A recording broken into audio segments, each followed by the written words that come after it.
Alrighty, I'm always so excited to sit down and film these types of videos. This is my favorite type of video to film for my YouTube channel. I have another bag review for you today, guys.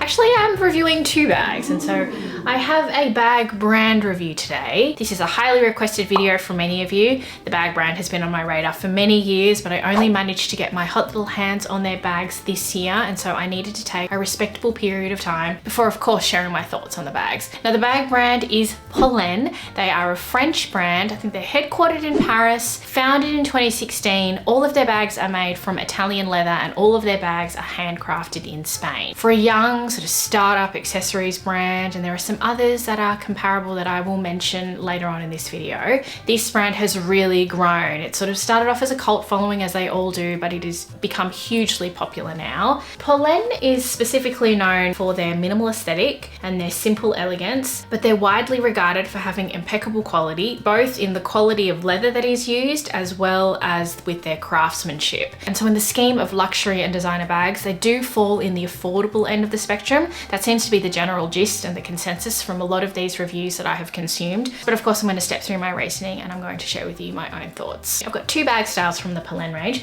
The first one is the Number 9 bag, or the Numero Neuf bag. I have this in the mini size in the taupe leather. And the newest bag to my collection is the Number 1 bag in the Nano size, or the Numero Un bag. Apologies for my French there. And this is in the olive textured leather. And so, as is the case with all of the bag reviews on my YouTube channel, and there are many now, I'm going to talk about design. I'm going to talk about quality. I'm going to talk about wear and tear where appropriate. Obviously, I haven't had the bags for that long to be able to talk in detail about that. I'm going to talk about sizing. I'm going to weigh each of the bags, price, what fits inside, and then my overall thoughts on each of the bags. And so we have two bags to get through today in this video, guys. We've got a lot to talk about, so let's get started.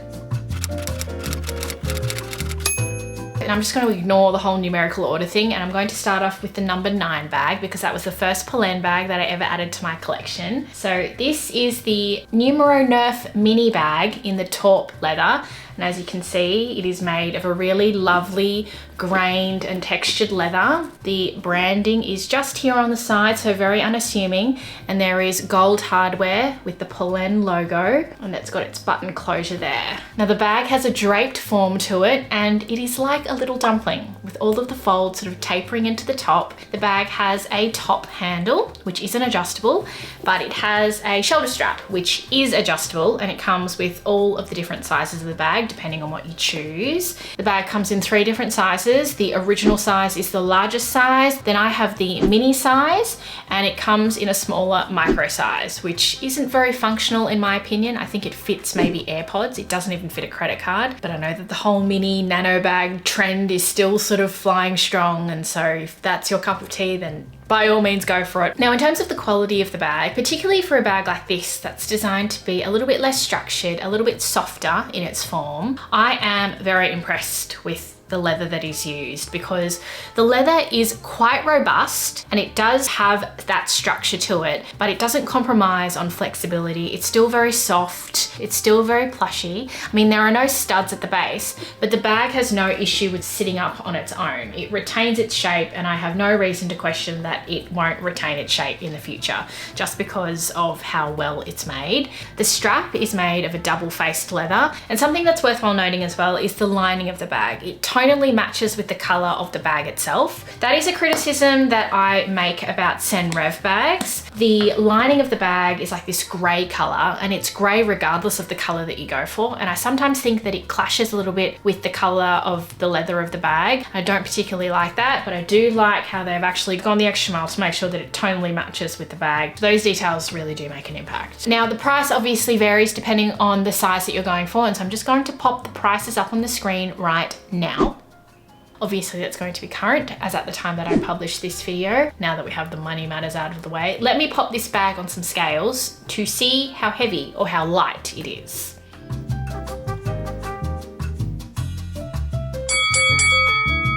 Okay, so I've got my Numero Neuf bag here, and I'm going to pack it, and I'm just going to share with you what fits inside. I've got all the things that I typically take with me during the day just strewn around the bag. So I'm just going to start with probably the bulkiest item of the lot, which is my glasses case.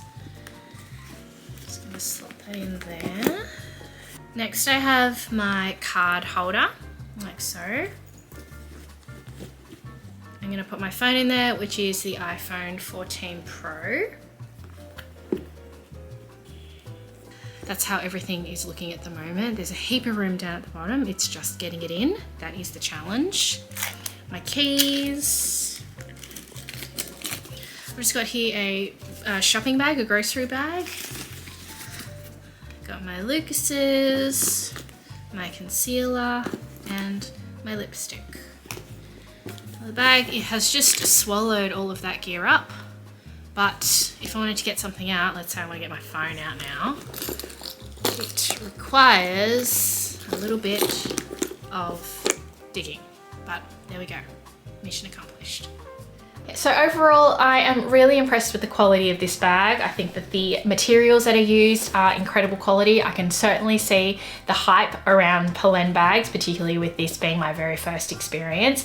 I think the bag is very beautiful. It obviously fits all of the essentials that I need when I'm using it as an everyday errand running bag, though I think that it is a very elevated bag for that purpose. I think that it would work for an evening style bag or a date night bag, considering how dressy it looks. But I do echo the criticisms that many people have drawn about this bag, about the functionality of the opening. I know that the opening doesn't open as much as everyone would like, and I agree, but I did decide to go ahead with this bag knowing that it would be the case because I don't have anything in my bag collection that has this sort of shape, and I don't have anything in my bag collection that is this light color as well. I think that if you're just using it occasionally and you're rotating amongst a bag collection, then it's something that I can definitely live with. I mean, I'd read many reviews about this bag knowing that the opening could be a big bugbear. I guess it's just one of those things that you either put up with or you just don't go ahead with at all, because it's not really something that you can get past. There is no fix for this. I think that if you're looking for a smaller sort of everyday errand running bag, then this might not be ideal for that purpose. But I think that if you are looking to expand your existing bag collection and you're drawn to the shape and the design like I was,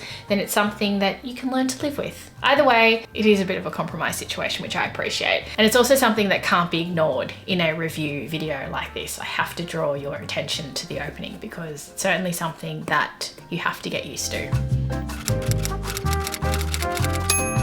And the other Polène bag that I'm going to talk about is their signature number 1 bag, which is characterized by its blended curves. It's got this half moon tongue, which houses the closure behind it. Minimal branding, as you can see there. It's also got this slip pocket at the back here. It's got a top handle and it has a shoulder strap, which is adjustable. This one also has studs at the base, which is a very welcome feature. In comparison to the Numero Neuf bag, which is a softer and less structured Polène bag, this bag has more of a coated leather, not quite Saffiano as you can see, but it is definitely more structured, whereas this one has more of a matte finish, sort of like your traditional calfskin leather. This one obviously has a coating on it, which makes it a little bit more durable. Now the bag design very much reminds me of the Celine belt bag, which I do have in the mini size. I also have a review of that on my YouTube channel, but this is obviously a smaller version of that. This one I would say is probably more comparable to the Celine Nano size of their belt bag. Now this bag comes in 4 different sizes. It comes in the original size, which is the largest size available. This is the Nano size. There is also the mini size, which is a slightly different iteration of the number 1 bag. That one has a chain strap as opposed to a leather strap, and that one has more of a squarish shape to it as well. I wanted to get something that was a little bit less dressy. I didn't want the chain strap, hence going for the Nano size. And then there is the smallest size out of the lot, which is the micro size. Again, very similar to the Numero Neuf offering. It is not the most functional bag, but if you are on the tiny bag train, then you will lap that up, I am sure. Again, it looks really cute in the photos, but it's not something that I would ever consider. I am Little Miss Practical. Now, obviously the price will differ depending on the size that you go for, and so I'm just going to pop all of the prices up on the screen right now. And let's weigh the bag.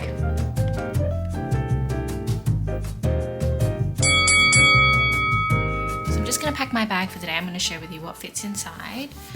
So it opens up like so.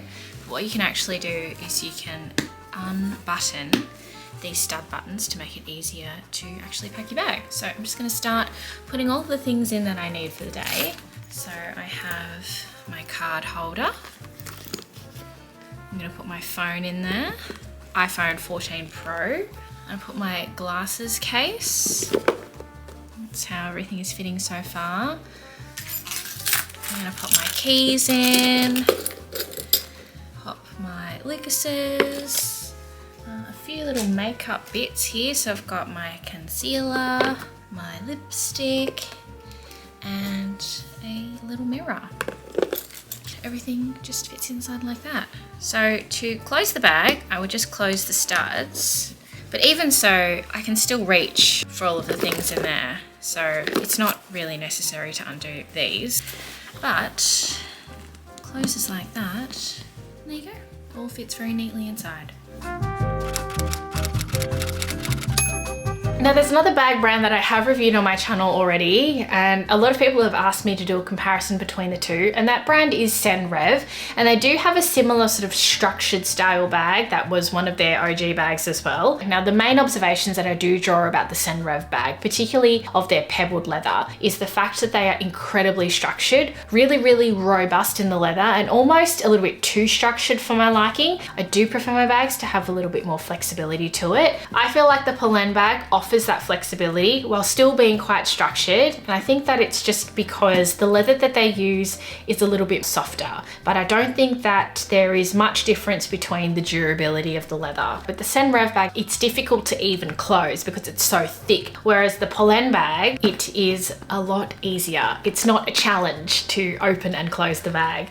The flap opens and moves about properly, even with the structure in the leather. And as you can see, there are these studs that allow you to sort of maintain the shape of the bag when it's closed, but it allows you to get in and out of the bag a lot easier.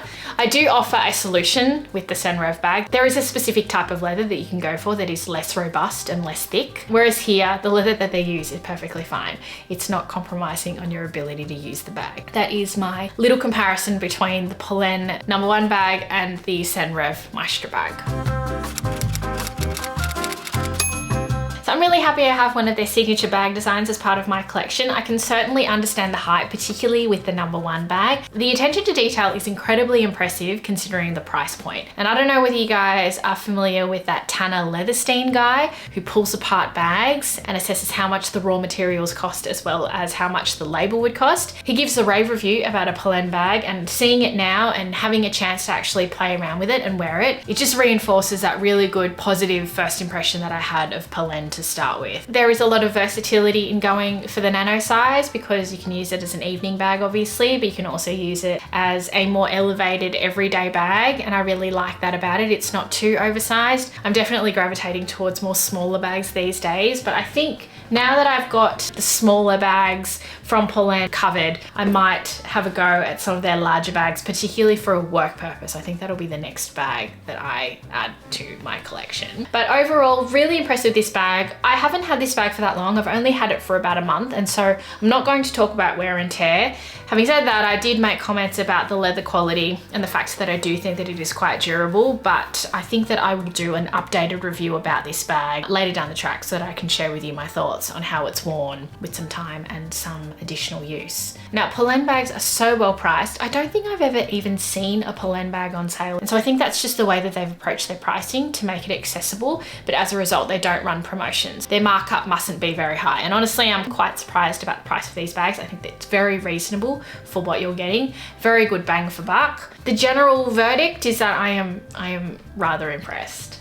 So I hope you found this review to be useful. Thank you so much for watching, guys. If you had any questions about the bags that I featured, as well as anything that I haven't addressed, then feel free to pop them in the comment section below and I'll get back to you as soon as I can. I have a lot of other bag reviews on my channel, so feel free to check those out after you watch this. If you like this video, then let me know by hitting that thumbs up button, and I will see you guys in my next one. Bye!